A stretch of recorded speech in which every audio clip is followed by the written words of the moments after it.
Hi guys, welcome back to the channel, and today I am super excited. We are going to dive into a recipe how-to video for avocado chips. Now, the other day I was actually in the middle of a 60-hour fast, and one of my friends posted a delicious recipe on my Facebook wall, and I had to glance over it because I wasn't eating, but I went back and I tried it, and it was for avocado chips. Now here's the thing, I tried it exactly as they told me, and it didn't work out. So instead, what I want to do is try to make some tweaks. We're going to do things a little bit differently, so it's not exactly like the one that I found. I'm going to kind of take the basic idea, change it up, and see if we can make them and have them come out the way that their video did, which made it look like it was great to use them in salsas and hummus and other kinds of dips, and like a cheese dip if you were doing like for Super Bowl or something, like a sausage cheese thing. It just looked really, really good. So we're gonna try it, and I'm going to show you exactly what we need. I'll have the macros even at the end for those of you who need that for low carb and keto, and we will follow through and see what happens. So if you'd like to see how to make avocado chips, just keep watching. Start off, we need 1 avocado, salt, garlic powder, Parmesan cheese, a lemon, some parchment paper, a bowl to mix everything in, and I picked Trader Joe's 21 seasoning salute as our seasoning today. The recipe called for Italian seasoning to go in your mixture, but instead I'm using Trader Joe's. We're gonna try that. I'm also not putting in any extra black pepper. So we're gonna have salt, this 21 salute seasoning, we're going to have garlic powder, lemon juice, and shredded Parmesan cheese. So let's get started. I'll show you exactly how to do it. The oven is preheating to 375, and we've also lined a cookie sheet with parchment. Okay, so I took 1 avocado, took the pit out, and just put all of it right here in this bowl. And now what I'm going to do is we need 3/4 of a cup of grated Parmesan cheese.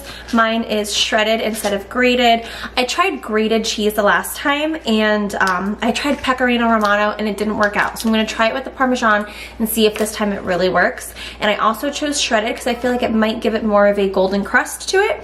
So we're going to put 3/4 of a cup in here. 1 right on top of that avocado. Here is 2 and 3.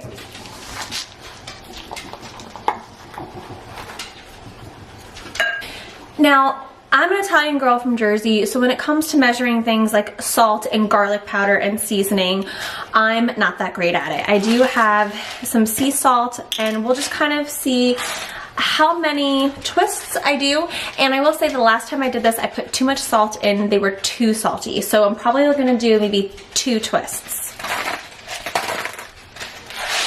And that's it. Next we have our garlic powder, and I love garlic powder. I just, look, see, I seriously just took the whole top off.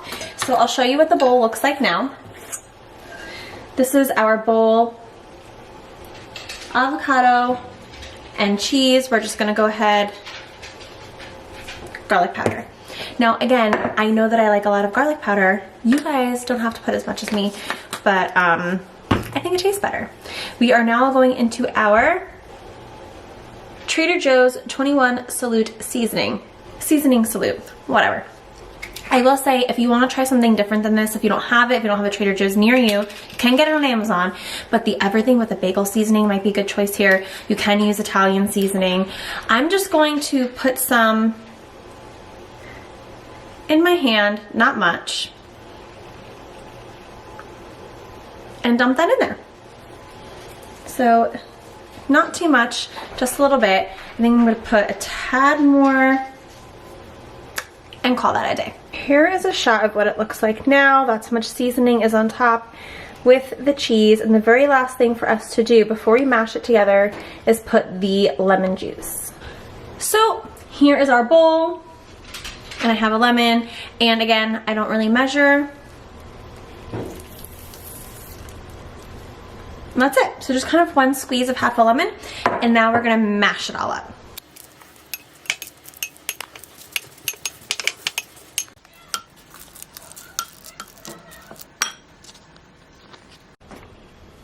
We have successfully mashed it all together.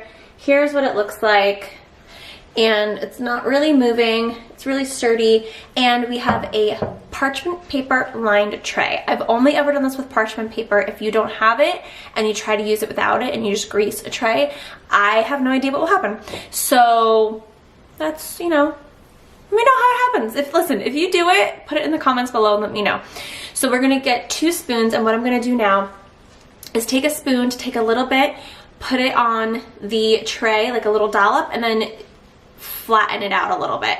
And we're gonna see how many of these we make. When I do the macros at the end, it's gonna be for the entire thing, as if you ate every single one of the chips that we're gonna make.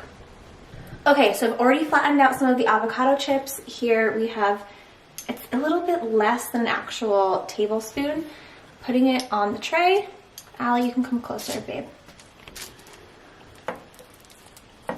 And spreading it out. I don't want them to be too thick. That was a mistake that I made the last time, so I'm using less this time around.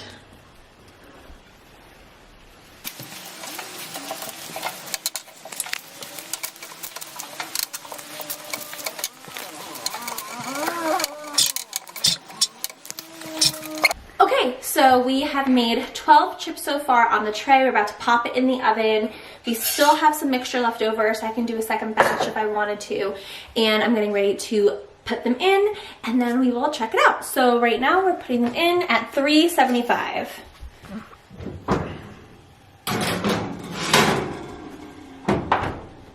And now we will put on the timer for about 15 minutes and see where we are.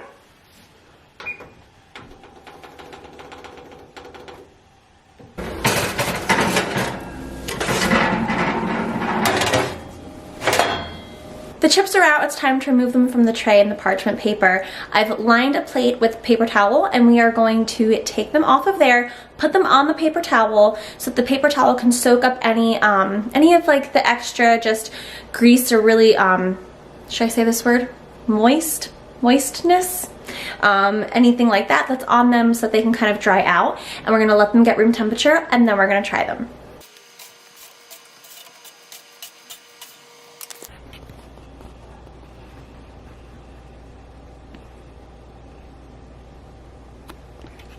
So they are done. I let them stay in at 375 for 20 minutes. I did check at 15 and they weren't done yet, not to my liking. You can see they are golden on both sides.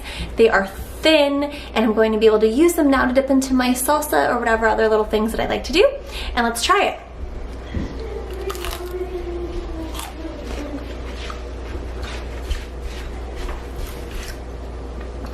Super good.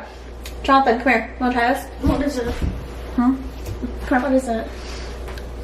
It's an avocado chip. Avocado. Sorry.